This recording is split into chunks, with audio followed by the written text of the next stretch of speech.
ਨਾਨਕ ਸਿੰਘ ਦਾ novel ਅੱਧ ਖਿੜਿਆ ਫੁੱਲ ਦੇ 11ਵੇਂ ਅੰਗ ਦਾ ਬਾਕੀ ਦਾ ਭਾਗ। ਮਾਫ਼ ਕਰਨਾ ਕੁਲਦੀਪ ਜੀ, ਸਰੋਜ ਨੇ ਕਹਿਣਾ ਸ਼ੁਰੂ ਕੀਤਾ। ਮੈਂ ਤੁਹਾਡੀ ਹੁਕਮ ਅਦੂਲੀ ਕੀਤੀ ਹੈ, ਪਰ ਇੱਕ ਵਾਰੀ ਮਿਲਣਾ ਜ਼ਰੂਰੀ ਸੀ। ਹੁਕਮ ਅਦੂਲੀ? ਤੁਹਾਡਾ ਹੁਕਮ ਸੀ ਮੈਂ ਤੁਹਾਨੂੰ ਕਦੇ ਨਾ ਮਿਲਾਂ। ਮੇਰਾ? ਕੁਲਦੀਪ ਨੇ ਹੈਰਾਨੀ ਨਾਲ ਪੁੱਛਿਆ। ਕਿਹੜਾ? ਉਹੀ ਜਿਹੜਾ ਤੁਸੀਂ ਆਪਣੀ ਛੇਕੜਲੀ ਚਿੱਠੀ 'ਚ ਲਿਖਿਆ ਸੀ। ਕੁਲਦੀਪ ਪਾਸ ਸ਼ਾਇਦ ਇਹਦਾ ਜਵਾਬ ਨਹੀਂ ਸੀ। ਉਹਨੇ ਅੱਖਾਂ ਨੀਵੀਆਂ ਕਰ ਲਈਆਂ, ਪਰ ਨੀਵੀਆਂ ਰਹਿ ਨਾ ਸਕੀਆਂ। ਸਰੋਜ ਦਾ ਚਿਹਰਾ ਇਸ ਹਨੇਰੀ ਫਿਜ਼ਾ ਵਿੱਚ ਚਮਕ ਰਿਹਾ ਸੀ, ਜਿਸ ਤੋਂ ਉਹਦੀ ਨਜ਼ਰ ਹਟਣੀ ਮੁਸ਼ਕਿਲ ਸੀ। ਮੈਨੂੰ ਭੈਣ ਸਤਵੰਤ ਜੀ ਦੇ ਮਰਨ ਦਾ ਬੜਾ ਅਫਸੋਸ ਹੈ, ਸਰੋਜ ਨੇ ਅੱਖਾਂ ਭਰ ਕੇ ਕਿਹਾ। ਉਹਦੀ ਆਵਾਜ਼ ਤੋਂ ਇਹੋ ਭਾਸਦਾ ਸੀ। ਕੁਲਦੀਪ ਚੁੱਪ ਸੀ, ਤੇ ਉਹਦੀ ਮੌਤ ਦਾ ਕਾਰਨ ਸ਼ਾਇਦ ਕਿਸੇ ਹੱਦ ਤੱਕ ਮੈਂ ਹਾਂ। ਸਰੋਜ ਨੇ ਠੰਡਾ ਸਾਹ ਭਰ ਕੇ ਕਿਹਾ। ਤੁਸੀਂ ਨਹੀਂ ਸਰੋਜ ਜੀ, ਮੈਂ। ਕੁਲਦੀਪ ਨੇ ਉੱਤਰ ਦਿੱਤਾ। ਜੇ ਮੈਂ ਤੁਹਾਡੇ ਰਸਤੇ 'ਚ ਨਾ ਹੁੰਦੀ। ਸਰੋਜ ਦੀ ਗੱਲ ਪੂਰੀ ਹੋਣ ਤੋਂ ਪਹਿਲਾਂ ਹੀ ਕੁਲਦੀਪ ਬੋਲਿਆ। ਉਹ ਸਰੋਜ ਸੀ, ਉਹ ਸਰੋਜ ਜੀ। ਪਿਛਲੀਆਂ ਗੱਲਾਂ ਯਾਦ ਕਰਾ ਕੇ ਤੇ ਉਹਦਾ ਗਲਾ ਭਰ ਆਇਆ। ਕਾਫੀ ਚਿਰ ਦੋਵੇਂ ਚੁੱਪ ਬੈਠੇ ਰਹੇ, ਪਰ ਕਿਸੇ ਖਾਮੋਸ਼ ਜ਼ਬਾਨ ਨਾਲ ਸ਼ਾਇਦ ਉਹ ਇੱਕ ਦੂਜੇ ਨਾਲ ਬਰਾਬਰ ਗੱਲਾਂ ਕਰ ਰਹੇ ਸਨ। ਲਓ, ਕਹਿੰਦਿਆਂ ਸਰੋਜ ਨੇ ਇੱਕ ਤੈਅ ਕੀਤਾ ਹੋਇਆ ਕਾਗਜ਼ ਕੁਲਦੀਪ ਨੂੰ ਫੜਾਇਆ। ਇਹ ਕੀ ਹੈ? ਕਹਿ ਕੇ ਕੁਲਦੀਪ ਨੇ ਕਾਗਜ਼ ਫੜ ਲਿਆ। ਸਤਵੰਤ ਦੀ ਆਖਰੀ। ਇਸ ਤੋਂ ਅੱਗੇ ਸਰੋਜ ਬੋਲ ਨਾ ਸਕੀ। ਪੱਲੇ ਨਾਲੋਂ ਅੱਥਰੂ ਪੂੰਝ ਰਹੀ ਸੀ। ਸਤਵੰਤ ਦੀ? ਜਿਵੇਂ ਕੁਲਦੀਪ ਦੀ ਕੋਈ ਉਮਰਾਂ ਦੀ ਢੂੰਡ ਕਾਮਯਾਬ ਹੋ ਗਈ, ਉੱਠ ਕੇ ਬਿਜਲੀ ਦੇ ਖੰਭੇ ਵੱਲ ਤੁਰ ਪਿਆ। ਮਗਰੇ ਸਰੋਜ ਵੀ। ਚਾਨਣ ਹੇਠ ਦੋਵੇਂ ਬੈਠ ਗਏ। ਕੁਲਦੀਪ ਨੇ ਧੜਕਦੇ ਦਿਲ ਨਾਲ ਚਿੱਠੀ ਖੋਲ੍ਹੀ। ਸਤਵੰਤ ਦੇ ਅੱਖਰ ਵੇਖਦਿਆਂ ਹੀ ਉਸ ਉੱਤੇ ਕੋਈ ਵਿਸਮਾਦ ਜਿਹਾ ਛਾ ਗਿਆ, ਤੇ ਕੁਲਦੀਪ ਉਸ 'ਚ ਗੁਆਚ ਗਿਆ। ਉਹਨੇ ਚਿੱਠੀ ਪੜ੍ਹਨੀ ਸ਼ੁਰੂ ਕੀਤੀ, ਪਰ 2-3 ਸਤਰਾਂ ਤੋਂ ਵੱਧ ਨਾ ਪੜ੍ਹ ਸਕਿਆ। ਅੱਥਰੂ ਰੁਕ ਸਕਦੇ ਤਾਂ ਪੜ੍ਹ ਸਕਦਾ। ਉਹਨੇ ਸਰੋਜ ਨੂੰ ਚਿੱਠੀ ਫੜਾਉਂਦਿਆਂ ਕਿਹਾ, ਸਰੋਜ ਜੀ, ਜਿੱਥੇ ਇੰਨਾ ਅਹਿਸਾਨ ਕੀਤਾ ਜੇ, ਥੋੜ੍ਹਾ ਜਿਹਾ ਹੋਰ ਕਰੋ। ਇਹਨੂੰ ਪੜ੍ਹ ਕੇ ਸੁਣਾਓ, ਮੈਂ ਨਹੀਂ ਪੜ੍ਹ ਸਕਦਾ। ਸਰੋਜ ਨੇ ਪੜ੍ਹਨੀ ਸ਼ੁਰੂ ਕੀਤੀ। ਮੇਰੇ ਸਿਰਤਾਜ, ਤੁਸੀਂ ਨਾ ਆਏ ਤੇ ਮੈਂ ਬਦਨਸੀਬ ਤੁਹਾਡੇ ਮਿਲਣ ਦੀ ਸਿੱਕ ਨੂੰ ਸੀਨੇ 'ਚ ਹੀ ਲੈ ਕੇ ਜਾ ਰਹੀ ਹਾਂ। ਮੈਨੂੰ ਉਹ ਵੇਲਾ ਹੱਥ ਨਹੀਂ ਆਉਂਦਾ ਜਿਸ ਚੰਦਰੀ ਘੜੀ ਮੈਂ ਤੁਹਾਨੂੰ ਸ਼ੱਕ ਦੀ ਨਜ਼ਰ ਨਾਲ ਤੱਕਿਆ ਸੀ। ਤੁਸੀਂ ਚਲੇ ਗਏ ਤੇ ਮੈਨੂੰ ਆਪਣੇ ਕੀਤੇ ਦਾ ਫਲ ਭੋਗਣ ਲਈ ਛੱਡ ਗਏ। ਦਿਲ 'ਚ ਬੜਾ ਚਾਅ ਸੀ, ਇੱਕ ਵਾਰੀ ਤੁਹਾਡੇ ਚਰਨਾਂ 'ਤੇ ਡਿੱਗ ਕੇ ਆਪਣਾ ਪਾਪ ਬਖਸ਼ਾਵਾਂਗੀ। ਬੜਾ ਉਡੀਕਿਆ, ਪੂਰੇ 7 ਮਹੀਨੇ। ਪਰ ਕਾਲੀ ਮੌਤ ਸਿਰ 'ਤੇ ਆ ਖਲੋਤੀ ਹੈ। ਇਹ ਹੋਰ ਉਡੀਕਣ ਦੀ ਮੁਹਲਤ ਨਹੀਂ ਦਿੰਦੀ। ਭੈਣ ਸਰੋਜ ਨੂੰ ਪਾਪਾ ਵਰਿਆਮ ਸਿੰਘ ਰਾਹੀਂ ਸਦਵਾ ਕੇ ਮੈਂ ਉਸ ਕੋਲੋਂ ਮਾਫ਼ੀ ਮੰਗ ਲਈ ਹੈ। ਕੀ ਤੁਸੀਂ ਵੀ ਬਖਸ਼ੋਗੇ? ਮੇਰੇ ਸਰਬੰਸ, ਜਦੋਂ ਤੁਸੀਂ ਆਓਗੇ ਉਦੋਂ ਮੈਂ ਨਹੀਂ ਹੋਵਾਂਗੀ, ਤੇ ਮੈਨੂੰ ਨਾ ਵੇਖ ਕੇ ਤੁਸੀਂ ਜ਼ਰੂਰ ਦੁਖੀ ਹੋਗੇ। ਪਰ ਕੀ ਕਰਾਂ, ਮੌਤ ਹੱਥ ਧੋ ਕੇ ਪਿੱਛੇ ਪਈ ਹੋਈ ਹੈ। ਪ੍ਰੀਤਮ, ਸਾਡੀਆਂ ਸੱਧਰਾਂ ਵੀ ਨਾ ਲੱਥੀਆਂ। ਅਸੀਂ ਪਿਆਰ ਦਾ ਰਜਵਾਂ ਸੁੱਖ ਵੀ ਨਾ ਮਾਣ ਸਕੇ ਕਿ ਜ਼ਾਲਮ ਮੌਤ ਨਹੀਂ। ਪੜ੍ਹਦੀ ਪੜ੍ਹਦੀ ਸਰੋਜ ਬੇਵੱਸ ਹੋ ਗਈ। ਜ਼ੋਰ ਲਾਉਣ 'ਤੇ ਵੀ ਇਦੋਂ ਅਗਾਂਹ ਨਾ ਪੜ੍ਹ ਸਕੇ। ਬਾਕੀ ਤੁਸੀਂ ਪੜ੍ਹ ਲਓ, ਕਹਿ ਕੇ ਸਰੋਜ ਨੇ ਚਿੱਠੀ ਕੁਲਦੀਪ ਵੱਲ ਵਧਾਈ, ਪਰ ਫਿਰ ਹੱਥ ਖਿੱਚ ਲਿਆ। ਕੁਲਦੀਪ ਇਸ ਵੇਲੇ ਚਿੱਠੀ ਪੜ੍ਹਨ ਦੇ ਯੋਗ ਨਹੀਂ ਸੀ। ਸਰੋਜ ਨੇ ਸਾਰਾ ਜ਼ੋਰ ਇਕੱਠਾ ਕਰਕੇ ਫੇਰ ਪੜ੍ਹਨੀ ਸ਼ੁਰੂ ਕੀਤੀ। ਮੌਤ ਨੇ ਸਾਡੀ ਗਲਵੱਕੜੀ ਤੋੜ ਦਿੱਤੀ। ਮੇਰੇ ਸਿਰਤਾਜ, ਮੇਰੀ ਯਾਦ ਵਿੱਚ ਆਪਣਾ ਆਪ ਨਾ ਗਾਲ ਲੈਣਾ। ਮੈਂ ਤੁਹਾਤੋਂ ਬਿਨਾਂ ਨਹੀਂ ਸਾਂ ਰਹਿ ਸਕਦੀ, ਪਰ ਤੁਸੀਂ ਮੇਰੇ ਬਿਨਾਂ ਰਹਿ ਸਕੋਗੇ, ਇਹਦਾ ਮੈਨੂੰ ਯਕੀਨ ਹੈ। ਮੱਛੀ ਪਾਣੀ ਬਿਨਾਂ ਨਹੀਂ ਰਹਿ ਸਕਦੀ, ਪਰ ਪਾਣੀ ਮੱਛੀ ਤੋਂ ਬਿਨਾਂ ਰਹਿ ਸਕਦਾ ਹੈ। ਮੈਂ ਤੁਹਾਡੇ ਪਾਸ ਆਪਣੀ ਨਿਸ਼ਾਨੀ ਛੱਡ ਚੱਲੀ ਹਾਂ। ਇਹਨੂੰ ਕਲੇਜੇ ਨਾਲ ਲਾ ਕੇ ਰੱਖਣਾ, ਵੇਖਣਾ ਕਿਤੇ ਮੇਰਾ ਸੋਲ ਫੁੱਲ ਕਮਲਾ ਨਾ ਜਾਏ। ਮੈਨੂੰ ਨਿਕਰਮਣ ਨੂੰ ਤਾਂ ਰੱਜ ਕੇ ਇਹਦਾ ਮੂੰਹ ਵੇਖਣਾ ਵੀ ਨਸੀਬ ਨਾ ਹੋਇਆ। ਜੰਮਦੇ ਨੂੰ ਮੈਥੋਂ ਖੋਹ ਲਿਆ ਗਿਆ, ਪਰ ਤੁਸੀਂ ਰੱਜ ਰੱਜ ਕੇ ਇਹਨੂੰ ਵੇਖਣਾ ਤੇ ਵੇਖ ਵੇਖ ਕੇ ਖੁਸ਼ ਹੋਣਾ। ਪ੍ਰੀਤਮ, ਇਹ ਮੇਰੀ ਅਮਾਨਤ ਜੇ, ਦਿਆਨਤਦਾਰੀ ਨਾਲ ਸਾਂਭ ਕੇ ਰੱਖਣੀ। ਚਿੱਠੀ ਅਜੇ ਚੋਖੀ ਲੰਮੀ ਸੀ। ਜਿਉਂ-ਜਿਉਂ ਉਹਦਾ ਮਜ਼ਮੂਨ ਅਗਾਂਹ ਤੁਰਦਾ ਸੀ, ਅੱਖਰ ਮੋਟੇ ਵਿੰਗੇ ਤੜਿੰਗੇ ਕਈਆਂ ਥਾਵਾਂ ਤੋਂ ਬਿਲਕੁਲ ਚਿੱਧ ਮਿੱਧ ਹੁੰਦੇ ਜਾਂਦੇ ਸਨ। ਮਾਲੂਮ ਹੁੰਦਾ ਸੀ ਲਿਖਣ ਵਾਲੇ ਦਾ ਹੱਥ ਬੇਹਿੱਸ ਤੇ ਸਿੱਥਲ ਹੁੰਦਾ ਜਾ ਰਿਹਾ ਸੀ। ਇਸ ਤੋਂ ਅਗਲਾ ਮਜ਼ਮੂਨ ਸਰੋਜ ਪੜ੍ਹ ਨਾ ਸਕੀ, ਜਿਹਦੇ ਦੋਵੇਂ ਕਾਰਨ ਸਨ। ਇੱਕ ਤਾਂ ਅਗਲੇ ਅੱਖਰ ਝਟਪਟ ਪੜ੍ਹੇ ਜਾਣ ਜੋਗੇ ਨਹੀਂ ਸੀ, ਤੇ ਦੂਜਾ ਸਰੋਜ ਖੁਦ ਹੀ ਹੁਣ ਪੜ੍ਹਨ ਯੋਗ ਨਹੀਂ ਸੀ। ਉਹਨੇ ਬਾਕੀ ਚਿੱਠੀ ਵਿੱਚ ਹੀ ਛੱਡ ਦਿੱਤੀ। 15 ਕੁ ਮਿੰਟ ਦੋਵਾਂ ਦੇ ਮੂੰਹੋਂ ਕੋਈ ਗੱਲ ਨਾ ਨਿਕਲੀ। ਸਰੋਜ ਦੀ ਨਜ਼ਰ ਕੁਲਦੀਪ ਦੇ ਚਿਹਰੇ 'ਤੇ ਗੱਡੀ ਸੀ, ਪਰ ਕੁਲਦੀਪ ਦੀ ਨਜ਼ਰ ਇਸ ਵੇਲੇ ਸ਼ਾਇਦ ਦਿਲ ਦੀ ਨੁੱਕਰ ਨੁੱਕਰ ਫੋਲਦੀ ਹੋਈ ਕਿਸੇ ਗੁਆਚੀ ਹੋਈ ਚੀਜ਼ ਨੂੰ ਲੱਭਦੀ ਫਿਰਦੀ ਸੀ। ਸਰੋਜ ਉਹਦੀ ਹਾਲਤ ਨੂੰ ਜਾਂਚ ਰਹੀ ਸੀ ਤੇ ਅੰਦਾਜ਼ਾ ਲਾ ਰਹੀ ਸੀ ਕਿ ਇਸ ਨੌਜਵਾਨ ਦਾ ਕੀ ਬਣੇਗਾ। ਕਿਸ ਤਰ੍ਹਾਂ ਇਹਦਾ ਬਾਕੀ ਜੀਵਨ ਬਤੀਤ ਹੋਏਗਾ, ਕੌਣ ਇਹਦੇ ਦੁਖੀ ਦਿਲ ਨੂੰ ਧੀਰਜ ਦੇਵੇਗਾ। ਉਹ ਇਹ ਵੀ ਸੁਣ ਚੁੱਕੀ ਸੀ ਕਿ ਕੁਲਦੀਪ ਨੇ ਹੋਰ ਵਿਆਹ ਕਰਾਉਣ ਤੋਂ ਇਨਕਾਰ ਕਰ ਦਿੱਤਾ ਹੈ। ਇਸ ਤੋਂ ਛੁੱਟ ਸਰੋਜ ਨੂੰ ਸਭ ਤੋਂ ਵੱਡੀ ਚਿੰਤਾ ਇਹ ਸੀ ਕਿ ਕੁਲਦੀਪ ਦਿਨੋਂ ਦਿਨ ਦੁਨੀਆ ਤੇ ਘਰ-ਬਾਰ ਵੱਲੋਂ ਉਪਰਾਮ ਹੁੰਦਾ ਜਾ ਰਿਹਾ ਹੈ। ਜੇ ਉਹਦੇ ਮਨ ਦੀ ਅਵਸਥਾ ਇਹੋ ਰਹੀ ਤਾਂ ਉਹ ਦਿਨ ਦੂਰ ਨਹੀਂ ਜਦ ਘਰ-ਬਾਰ, ਬੁੱਢੇ ਮਾਂ-ਪਿਓ ਤੇ ਸਤਵੰਤ ਦੀ ਅੰਤਮ ਨਿਸ਼ਾਨੀ ਨੂੰ ਸਭ ਕਾਸੇ ਨੂੰ ਛੱਡ ਕੇ ਤਿਆਗੀ ਬਣ ਜਾਏਗਾ। ਕਾਫੀ ਦੇਰ ਸੋਚਣ ਤੋਂ ਬਾਅਦ ਕਿਸੇ ਖਾਸ ਫੈਸਲੇ ਤੇ ਪਹੁੰਚ ਕੇ ਸਰੋਜ ਕੁਲਦੀਪ ਦਾ ਮੋਢਾ ਟੁੰਬਦੀ ਬੋਲੀ, ਕੁਲਦੀਪ ਜੀ। ਕੁਲਦੀਪ ਖਬਰੇ ਕਿਹੜੀ ਕਲਪਤ ਦੁਨੀਆ 'ਚ ਫਿਰ ਰਿਹਾ ਸੀ। ਸਰੋਜ ਦੀ ਛੋਹ ਨੇ ਉਹਦੇ ਅੰਦਰ ਨਿੱਘ ਜਿਹੇ ਦਾ ਅਹਿਸਾਸ ਕਰਾ ਦਿੱਤਾ। ਉਸ ਵੱਲ ਤੱਕ ਕੇ ਬੋਲੇ, ਹਾਂਜੀ।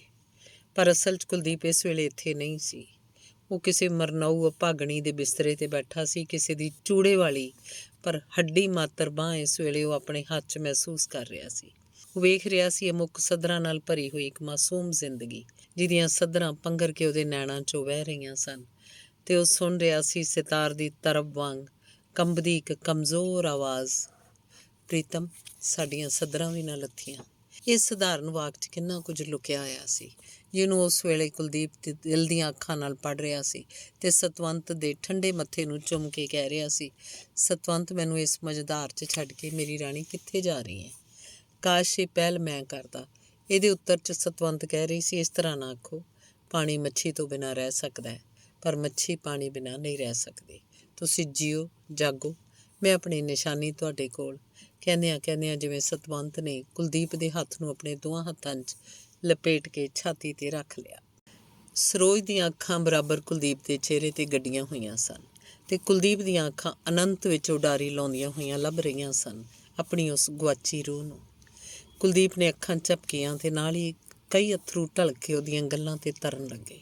ਸਰੋਜ ਦੀ ਹਿੱਕ ਤਰਸ ਨਾਲ ਛਲਕ ਪਈ, ਅੱਖਾਂ ਥਾਣੀ, ਤੇ ਇਹਦੇ ਨਾਲ ਹੀ ਉਹਦੇ ਅੰਦਰ ਇੱਕ ਨਵਾਂ ਅਹਿਸਾਸ ਜਾਗਿਆ।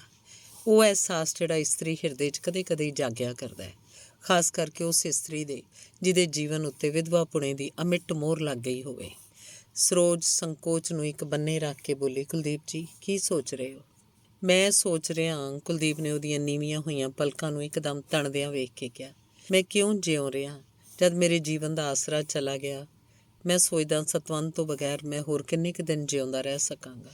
ਕੁਲਦੀਪ ਜੀ, ਸਰੋਜ ਦੀਆਂ ਅੱਖਾਂ 'ਚ ਦ੍ਰਿੜਤਾ ਦੀ ਚਮਕ ਸੀ, ਮੈਂ ਤੁਹਾਨੂੰ ਜਿਉਂਦਾ ਰੱਖਾਂਗੀ, ਭਾਵੇਂ ਇਹਦੇ ਬਦਲੇ ਮੈਨੂੰ ਮਰਨਾ ਹੀ ਕਿਉਂ ਨਾ ਪਵੇ। ਮੈਂ ਆਪਣੀ ਕੁਲਦੀਪ ਨੂੰ ਤੱਤੀ ਵਾਹ ਨਹੀਂ ਲੱਗਣ ਦਿਆਂਗੀ। ਕੀ ਮੇਰੀ ਸਰੋਜ ਸੱਚ ਕਹਿੰਦੀ ਹੈ? ਉਹਨੇ ਅਣਮੰਨੀ ਨਿਗਾਹ ਨਾਲ ਸਰੋਜ ਦੇ ਚਿਹਰੇ ਵੱਲ ਤੱਕਿਆ। ਇਹਦੇ ਬਦਲੇ ਸੰਤਾਂ ਦੇ ਤਿਆਗ ਪੂਰਤ ਉਪਦੇਸ਼ ਉਹਦੀਆਂ ਅੱਖਾਂ ਅੱਗੇ ਫਿਰਨ ਲੱਗੇ। ਜੀ ਹਾਂ, ਸਰੋਜ ਨੇ ਦੁਹਰਾਇਆ, ਮੈਂ ਤੁਹਾਡਾ ਵਾਲ ਵਿੰਗਾ ਨਹੀਂ ਹੋਣ ਦਿਆਂਗੀ। ਸਰੋਜ ਜੀ, ਮੈਂ ਇਸ ਦੁਨੀਆ ਤੋਂ ਉਪਰਾਮ ਹੋ ਚੁੱਕਾ। ਮੈਂ ਹੁਣ ਮੋਹ ਮਾਇਆ ਦੇ ਜਾਲ 'ਚ ਦੁਬਾਰਾ, ਮੈਂ ਇਸ ਉਪਰਾਮਤਾ ਨੂੰ ਪਿਆਰ ਦੀ ਦੁਨੀਆ 'ਚ ਬਦਲ ਦਿਆਂਗੀ। ਕੁਲਦੀਪ ਜੀ। ਸਰੋਜ ਜੀ, ਤੁਸੀਂ ਮੇਰੇ ਦਿਲ ਦੀ ਹਾਲਤ ਦਾ ਅੰਦਾਜ਼ਾ ਨਹੀਂ ਲਾਇਆ। ਸਤਵੰਤ ਦੀ ਮੌਤ ਨੇ ਮੇਰਾ ਜੀਵਨ ਸਹਿਰਾ ਬਣਾ ਦਿੱਤਾ ਹੈ, ਜਿਸ 'ਚ ਸ਼ਾਇਦ ਕਦੇ ਵੀ ਕੋਈ ਹਰਾ ਬੂਟਾ ਨਹੀਂ ਉੱਗ ਸਕੇਗਾ। ਮੈਂ ਇਸ ਸਹਿਰਾ ਨੂੰ ਪੁਸ਼ਪਵਨ ਬਣਾ ਦਿਆਂਗੀ। ਜ਼ਿੰਦਗੀ 'ਚ ਸਭ ਤੋਂ ਪਹਿਲਾਂ ਤੁਸੀਂ ਮੈਨੂੰ ਪਿਆਰ ਦਾ ਸਵਰਗ ਦਿਖਾਇਆ ਸੀ, ਪਰ ਸਤਵੰਤ ਨੇ ਮੇਰੇ ਜੀਵਨ 'ਚ ਦਾਖਲ ਹੋ ਕੇ ਜਿਹੜੀ ਦੁਨੀਆ ਮੈਨੂੰ ਵਿਖਾਈ, ਸ਼ਾਇਦ ਉਹ ਹੁਣ ਕਦੇ ਵੀ ਮੈਨੂੰ ਨਸੀਬ ਨਾ ਹੋ ਸਕੇ। ਉਹਦੀ ਮੌਤ ਨੇ ਮੇਰੇ ਦਿਲ 'ਚ ਉਹ ਭੁਚਾਲ ਲਿਆਂਦਾ ਜਿਸ ਨਾਲ ਮੇਰੀਆਂ ਕਾਮਨਾਵਾਂ ਮਰ ਮੁੱਕ ਕੇ ਦੱਬੀਆਂ ਗਈਆਂ। ਮੈਂ ਜਾਣਦਾ ਸੀ ਸਰੋਜ ਜੀ, ਮੇਰੇ ਲਈ ਤੁਹਾਡੇ ਦਿਲ 'ਚ ਬੜਾ ਦਰਦ ਹੈ, ਪਰ ਕੁਲਦੀਪ ਹੁਣ ਬਿਲਕੁਲ ਸਖਣਾ ਹੈ, ਬੇਹਰਕਤ, ਬੇਹਿੱਸ। ਮੈਂ ਅਣਜਾਣ ਨਹੀਂ ਕਿ ਤੁਹਾਡੇ ਹਿਰਦੇ 'ਚ ਉਮੰਗਾਂ ਨੇ, ਪਿਆਰ ਹੈ, ਸੁੱਖ ਦੀ ਲਾਲਸਾ ਵੀ ਹੈ, ਪਰ ਮੇਰੇ ਅੰਦਰ ਇਹਨਾਂ ਵਿੱਚੋਂ ਹੁਣ ਇੱਕ ਵੀ ਬਾਕੀ ਨਹੀਂ। ਸਿਰਫ ਇੱਕੋ ਹੀ ਦੁਖਦਾਈ ਯਾਦ ਹੈ ਮੇਰੇ ਪਾਸ ਸਤਵੰਤ ਦੀ।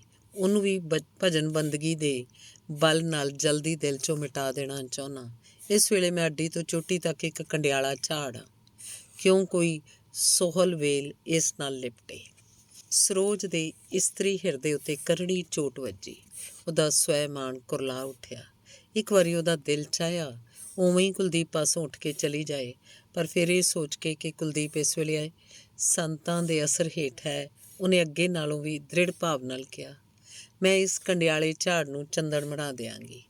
ਮਰਨ ਲੱਗੀ ਸਤਵੰਤ ਨੇ ਜਿਹੜੀ ਡਿਊਟੀ ਮੇਰੀ ਜਿੰਮੇ ਲਾਈ ਸੀ, ਮੈਂ ਸਰਬੰਸ ਦੇ ਕੇ ਵੀ ਪੂਰੀ ਕਰਾਂਗੀ।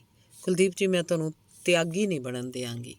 ਪਰ ਕੁਲਦੀਪ ਦੇ ਦਿਲ ਉੱਤੇ ਸਰੋਜ ਦੀਆਂ ਹਿਰਦੇ ਦੀਆਂ ਡੂੰਘੀ ਤਹਿ 'ਚੋਂ ਨਿਕਲੀਆਂ ਇਹਨਾਂ ਗੱਲਾਂ ਦਾ ਕੋਈ ਅਸਰ ਨਾ ਹੋਇਆ, ਅਥਵਾ ਨਾ ਮਾਤਰ ਹੀ ਹੋਇਆ। ਉਹ ਬੋਲਿਆ, ਸਰੋਜ ਜੀ, ਇਸ ਸੱਚੀ ਹਮਦਰਦੀ ਬਦਲੇ ਧੰਨਵਾਦ ਤੋਂ ਵੱਧ ਸ਼ਾਇਦ ਮੈਂ ਹੋਰ ਕੁਝ ਨਾ ਦੇ ਸਕਾਂ, ਕਿਉਂਕਿ ਮੇਰੇ ਕੋਲ ਹੋਰ ਕੁਝ ਹੈ ਹੀ ਨਹੀਂ। ਮੈਂ ਖਾਲੀ ਹਾਂ। ਮੈਂ ਤੁਹਾਨੂੰ ਭਰਨ ਦੀ ਕੋਸ਼ਿਸ਼ ਕਰਾਂਗੀ, ਸਰੋਜ ਨੇ ਇੱਕ ਵਾਰੀ ਫਿਰ ਦਲੇਰੀ ਨਾਲ ਕਿਹਾ। ਪਰ ਸਰੋਜ ਜੀ, ਕੁਲਦੀਪ ਨੇ ਆਪਣੇ ਸੀਨੇ ਨੂੰ ਹੱਥ ਨਾਲ ਦਬਾ ਕੇ ਮਾਨੋ ਅੱਗ ਦੇ ਕਿਸੇ ਭਿਆਨਕ ਲੰਬੇ ਨੂੰ ਬਾਹਰ ਆਉਣੋਂ ਰੋਕਣ ਦੀ ਕੋਸ਼ਿਸ਼ ਕਰਦਿਆਂ ਕਿਹਾ, ਇਹ ਉਹ ਸਖਣਾ ਬਣ ਹੈ ਜਿਹਨੂੰ ਸਤਵੰਤ ਹੀ ਭਰ ਸਕਦੀ ਸੀ। ਮੈਂ ਤੁਹਾਡੇ ਲਈ ਸਤਵੰਤ ਬਣਾਂਗੀ। ਸਰੋਜ ਨੇ ਇਹ ਵਾਕ ਇੰਨੀ ਦ੍ਰਿੜਤਾ ਨਾਲ ਕਿਹਾ ਕਿ ਕੁਲਦੀਪ ਪ੍ਰਭਾਵਿਤ ਹੋਣੋਂ ਬਚ ਨਾ ਸਕਿਆ। ਬੋਲਿਆ, ਪਰ ਅਜੇ ਮੇਰੇ ਜ਼ਖਮ ਅੱਲੇ ਨੇ, ਇੰਨੇ ਅੱਲੇ ਕਿ ਕੂੜਾ ਫਇਆ ਰੱਖਦਿਆਂ ਵੀ ਇਹਨਾਂ ਨੂੰ ਚੀਸਾਂ ਪੈਂਦੀਆਂ ਨੇ। ਕਿੰਨੇ ਕੁ ਚਿਰ ਤੱਕ ਇਹ ਫਇਆ ਰੱਖਣ ਦੇ ਕਾਬਲ ਹੋ ਜਾਣਗੇ? ਸਰੋਜ ਨੇ ਅੱਖਾਂ ਤੇ ਜ਼ਬਾਨ ਵਿੱਚ ਸਾਰਾ ਤਰਸ ਭਰ ਕੇ ਪੁੱਛਿਆ। ਕਹਿ ਨਹੀਂ ਸਕਦਾ। ਕੁਲਦੀਪ ਨੇ ਉਹਦੀਆਂ ਅੱਖਾਂ 'ਚ ਪਿਆਰ ਤਾਂਘ ਦੀ ਚਮਕ ਵੇਖ ਕੇ ਕਿਹਾ, ਮੈਨੂੰ ਇਉਂ ਜਾਪਦਾ ਜਿਸ ਤਰ੍ਹਾਂ ਪੀੜ ਮੇਰੀ ਜ਼ਿੰਦਗੀ ਦਾ ਆਸਰਾ ਬਣ ਗਈ ਹੈ। ਮੈਨੂੰ ਇਸ ਪੀੜ ਵਿੱਚੋਂ ਸੁਆਦ ਆਉਣ ਲੱਗ ਪਿਆ। ਮੈਂ ਚਾਹੁੰਦਾ ਇਹ ਜ਼ਖਮ ਅੱਲੇ ਹੀ ਰਹਿਣ ਤੇ ਇਸੇ ਤਰ੍ਹਾਂ ਸਿਮਦੇ ਰਹਿਣ। ਸਰੋਜ ਦੇ ਚਿਹਰੇ ਉੱਤੇ ਅਭਿਮਾਨ ਤੇ ਨਿਰਾਸ਼ਾ ਦੀ ਰੇਖਾ ਦੌੜ ਗਈ, ਜਿਹਨੂੰ ਤੁਰੰਤ ਹੀ ਅਨੁਭਵ ਕਰਕੇ ਕੁਲਦੀਪ ਬੋਲਿਆ, ਤੁਸੀਂ ਮੇਰੇ ਲਈ ਇੰਨਾ ਦਰਦ ਰੱਖਦੇ ਹੋ, ਇਸ ਗੱਲ ਦਾ ਮੈਨੂੰ ਗੁਮਾਨ ਤੱਕ ਨਹੀਂ ਸੀ। ਤੁਸੀਂ ਸੱਚਮੁੱਚ ਮੇਰੀ ਸਤਵੰਤ ਦੇ ਰੂਪ 'ਚ ਵੱਟਦੇ ਜਾਂਦੇ ਦਿਸਦੇ ਹੋ। ਪਰ ਮੈਂ ਨਿਰਾਸ਼ਾ ਦੀ ਛਾਪ ਸਰੋਜ ਦੇ ਚਿਹਰੇ ਤੋਂ ਉੱਡ ਗਈ। ਉਹ ਫਿਰ ਬੋਲੀ, ਤੁਸੀਂ ਉਮੀਦ ਨਹੀਂ ਕਰ ਸਕਦੇ ਕਿ ਮੈਂ ਤੁਹਾਡੇ ਜੀਵਨ 'ਚ ਖੇੜਾ ਲਿਆ ਸਕਾਂਗੀ। ਕੁਲਦੀਪ ਦੀ ਆਵਾਜ਼ ਵਿੱਚ ਥਿੜਕਣ ਸੀ। ਮੇਰੀ ਚੰਗੀ ਸਰੋਜ ਜੀ, ਹਾਲੇ ਮੈਥੋਂ ਕੋਈ ਪ੍ਰਣ ਲੈਣ ਦੀ ਕੋਸ਼ਿਸ਼ ਨਾ ਕਰੋ। ਹੋ ਸਕਦਾ ਤੁਹਾਡਾ ਪਿਆਰ ਕਦੀ ਮੈਨੂੰ ਇਹਨਾਂ ਡੂੰਘੀਆਂ ਲਹਿਰਾਂ 'ਚੋਂ ਕੱਢ ਲਿਆਵੇ। ਟੁੱਟੇ ਦਿਲ ਨਾਲ ਸਰੋਜ ਬੋਲੀ, ਮੈਂ ਤੁਹਾਡੀ ਮਰਜ਼ੀ ਅਨੁਸਾਰ ਹੀ ਚੱਲਾਂਗੀ। ਜਦੋਂ ਵੀ ਤੁਸੀਂ ਮੈਨੂੰ ਪੁਕਾਰੋਗੇ ਮੈਂ ਤੁਹਾਨੂੰ ਲਹਿਰਾਂ 'ਚੋਂ ਕੱਢ ਕੇ ਕੰਢੇ ਲਾਉਣ ਦੀ ਕੋਸ਼ਿਸ਼ ਕਰਾਂਗੀ। ਕੁਲਦੀਪ ਨੇ ਧੰਨਵਾਦ ਲਈ ਸਿਰ ਝੁਕਾਇਆ। ਹਨੇਰਾ ਬਹੁਤ ਹੋ ਗਿਆ ਸੀ। ਦੋਵੇਂ ਕੱਪੜੇ ਝਾੜ ਕੇ ਉੱਠੇ। ਚਲੋ ਤੁਹਾਨੂੰ ਮੈਂ ਘਰ ਪਹੁੰਚਾਵਾਂ, ਕਹਿ ਕੇ ਕੁਲਦੀਪ ਬਾਬੂ ਮਹੱਲੇ ਵੱਲ ਤੁਰ ਪਿਆ। ਅੰਗ 12ਵਾਂ। ਰਾਤ ਕਾਫੀ ਹਨੇਰਾ ਸੀ। ਕੁਲਦੀਪ ਦਾ ਘਰ ਬਹੁਤ ਦੂਰ ਨਹੀਂ ਸੀ। ਸਰੋਜ ਨੂੰ ਉਹਦੇ ਘਰ ਪਹੁੰਚਾ ਕੇ ਉਹ ਬਾਊ ਮਹੱਲੇ 'ਚੋਂ ਨਿਕਲਿਆ ਤੇ ਸੜਕ ਤੁਰ ਪਿਆ। ਸਰੋਜ ਦੀ ਆਕਰਸ਼ਣ ਭਰੀ ਤੱਕਣੀ, ਹਮਦਰਦਾਨਾ ਵਰਤਾਓ ਤੇ ਵੀਣਾ ਵਰਗੀ ਆਵਾਜ਼ ਰਹਿ ਕੇ ਉਹਦੇ ਹਿਰਦੇ ਨੂੰ ਟੁੰਬ ਰਹੀਆਂ ਸਨ। ਉਹਨੂੰ ਇਉਂ ਜਾਪਦਾ ਸੀ ਜਿਵੇਂ ਲੁਕਵੇਂ ਢੰਗ ਨਾਲ ਉਹਦੇ ਹਿਰਦੇ 'ਚ ਕੋਈ ਨਵੀਂ ਚੀਜ਼ ਪ੍ਰਵੇਸ਼ ਕਰ ਰਹੀ ਹੈ। ਪਰ ਮਹਾਤਮਾ ਦੇ ਉਪਦੇਸ਼ਾਂ ਦੀ ਓਟ ਕਰਕੇ ਉਹ ਡਿੱਠ ਚੀਜ਼ ਉਹਦੇ ਅੰਤਰੀਵ ਸਤ੍ਹਾ ਤੱਕ ਨਹੀਂ ਸੀ ਪਹੁੰਚ ਸਕਦੀ। ਬਾਊ ਮਹੱਲੇ ਤੋਂ 100 ਕੁ ਕਦਮ ਜਾ ਕੇ ਉਹ ਮੰਡੀ ਵੱਲ ਨੂੰ ਮੁੜਿਆ। ਸੜਕ ਜਾਣ ਦੀ ਥਾਂ ਉਹਨੇ ਮੰਡੀ ਵਿੱਚੋਂ ਦੀ ਲੰਘ ਕੇ ਜਾਣ ਦੀ ਸਲਾਹ ਕੀਤੀ। ਪੈਂਡੇ ਦੀ ਬੱਚਤ ਤਾਂ ਬਹੁਤੀ ਨਹੀਂ, ਪਰ ਆਮ ਤੌਰ 'ਤੇ ਉਹ ਹਰ ਰੋਜ਼ ਦੇ 2 ਵੇਲੇ ਸਿੰਘ ਸਭਾ ਦੇ ਗੁਰਦੁਆਰੇ ਜਾਇਆ ਕਰਦਾ ਸੀ ਤੇ ਗੁਰਦੁਆਰਾ ਮੰਡੀ ਵਿੱਚ ਸੀ। ਇਸ ਲਈ ਆਪ ਮੁਹਾਰੇ ਉਹਦੇ ਕਦਮ ਮੰਡੀ ਵੱਲ ਹੋ ਤੁਰੇ। ਮੰਡੀ 'ਚ ਵੜਦਿਆਂ ਹੀ ਉਹਦੇ ਕੰਨੀ ਇੱਕ ਸੁਰੀਲੀ ਆਵਾਜ਼ ਪਈ। ਗੁਰਦੁਆਰੇ 'ਚ ਅਜੇ ਤੱਕ ਕੀਰਤਨ ਹੋ ਰਿਹਾ ਸੀ। ਹੋਰ ਕੁਝ ਕਦਮ ਅਗਾਂਹ ਜਾ ਕੇ ਸ਼ਬਦ ਦੀ ਆਵਾਜ਼ ਉਹਨੂੰ ਸਪਸ਼ਟ ਸੁਣਾਈ ਦੇਣ ਲੱਗੀ। ਨਾ ਸਹੇ ਮੱਛੀ ਜਲ ਦਾ ਵਿਛੋੜਾ। ਕਿੰਨੀ ਮਿੱਠੀ ਸੁਰ ਸੀ, ਵੈਰਾਗ ਤੇ ਦਰਦ ਨਾਲ ਵਿੰਨੀ ਹੋਈ। ਘਰ ਜਾਣ ਦੀ ਥਾਂ ਕੁਲਦੀਪ ਦੇ ਪੈਰ ਗੁਰਦੁਆਰੇ ਵੱਲ ਹੋ ਤੁਰੇ, ਮਾਨੋ ਕਿਸੇ ਨੇ ਉਹਨੂੰ ਬਦੋ-ਬਦੀ ਖਿੱਚ ਲਿਆ ਹੋਵੇ। ਤੇ ਗੁਰਦੁਆਰੇ ਪਹੁੰਚਦਿਆਂ ਤੱਕ ਸ਼ਬਦ ਦੀ ਸਤਰ ਕਈ ਵਾਰ ਉਹਦੇ ਕੰਨੀ ਪਈ। ਨਾ ਸਹੇ ਮੱਛੀ ਜਲ ਦਾ ਵਿਛੋੜਾ। ਜਿੰਨੀ ਵੇਰਾਂ ਇਹ ਆਵਾਜ਼ ਉਹ ਸੁਣਦਾ, ਮੌਤ ਦੀਆਂ ਦਾੜਾਂ ਹੇਠ ਚਬਿੰਦੀ ਕੋਈ ਪਿਆਰ ਮੂਰਤ ਕਹੀ ਜਾ ਰਹੀ ਸੀ। ਪਾਣੀ ਮੱਛੀ ਦਾ ਵਿਛੋੜਾ ਸਹਾਰ ਸਕਦਾ ਹੈ, ਪਰ ਮੱਛੀ ਪਾਣੀ ਦਾ ਵਿਛੋੜਾ। ਕੁਲਦੀਪ ਦੇ ਕਲੇਜੇ 'ਚ ਹੁੱਕਾਂ ਉੱਠ ਰਹੀਆਂ ਸਨ। ਉਹ ਗੁਰਦੁਆਰੇ ਦੇ ਬੂਹੇ ਅੱਗੇ ਥੜੇ ਨਾਲ ਪਿੱਠ ਜੋੜ ਕੇ ਖਲੋ ਨਹੀਂ ਗੁਆਚ ਗਿਆ। ਇੱਕ ਵਾਰੀ ਫਿਰ ਸਤਵੰਤ ਦੀ ਯਾਦ ਵਿੱਚ ਕੋਸ਼ਿਸ਼ ਕਰਕੇ ਵੀ ਉਸ ਹੱਡੀਆਂ ਦੇ ਪਿੰਜਰ ਨੂੰ ਅੱਖਾਂ ਅੱਗੋਂ ਹਟਾ ਨਾ ਸਕਿਆ। ਇਹਦੇ ਨਾਲ ਹੀ ਸਰੋਜ ਦੀ ਸ਼ਕਲ ਵੀ ਉਹਦੀਆਂ ਅੱਖਾਂ ਅੱਗੇ ਫਿਰ ਰਹੀ ਸੀ। ਮਾਨੋ ਇਸ ਵੇਲੇ ਉਹ ਇੱਕ ਅਜਿਹੀ ਨਦੀ 'ਚ ਤਰ ਡੁੱਬ ਰਿਹਾ ਸੀ ਜਿਹਦੇ ਉਪਰਾਲੇ ਕੰਢੇ ਚਿਖਾ ਬਲ ਰਹੀ ਸੀ ਤੇ ਪਾਰਲੇ ਕੰਢੇ ਵਿਆਹ ਦੀ ਵੇਦੀ ਸ਼ਿੰਗਾਰੀ ਜਾ ਰਹੀ ਸੀ। ਕਦੇ ਪਾਰਲੇ ਕੰਢੇ ਵੱਲ ਹੋ ਉੱਠਦਾ ਤੇ ਕਦੀ ਉਰਾਰਲੇ ਵੱਲ ਮੁੜ ਪੈਂਦਾ।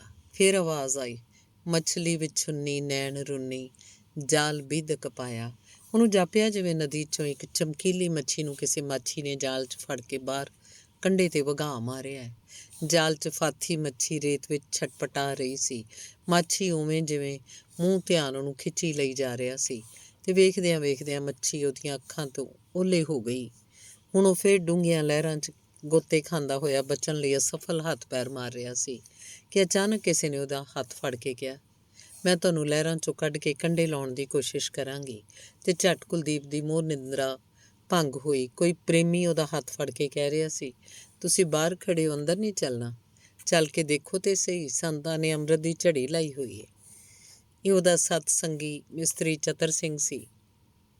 ਕੁਲਦੀਪ ਉਹਦੇ ਨਾਲ ਅੰਦਰ ਪਹੁੰਚਿਆ। ਦੀਵਾਨ ਲੱਗਾ ਹੋਇਆ ਸੀ। ਸਾਹਮਣੇ ਖੜੇ ਮਹਾਤਮਾ ਤਰਪਾਈ ਉੱਤੇ ਵਾਜਾ ਰੱਖੀ ਗਾ ਰਹੇ ਸਨ, ਨਾ ਸਹੇ ਮੱਛੀ ਜਲ ਦਾ ਵਿਛੋੜਾ, ਤੇ ਨਾਲ ਨਾਲ ਸ਼ਬਦ ਦੀ ਵਿਆਖਿਆ ਵੀ ਕਰ ਰਹੇ ਸਨ। ਸ਼ਬਦ ਦੀ ਅੰਮ੍ਰਿਤ ਵਰਸਾਉਂਦੀ ਲੈ ਤੇ ਸਰੋਤਿਆਂ ਦੀ ਮੌਨ ਬਿਰਤੀ, ਇਹ ਸਭ ਨੇ ਕੁਲਦੀਪ ਦੇ ਅਜੀਬ ਜਿਹਾ ਅਸਰ ਕੀਤਾ। ਸਿਰ ਤੋਂ ਪੈਰਾਂ ਤੀਕ ਉਹ ਕਿਸੇ ਮਿੱਠੇ ਸੁਆਦ ਵਿੱਚ ਰੰਗਿਆ ਗਿਆ। ਧੰਨਵਾਦ। ਚੱਲਦਾ।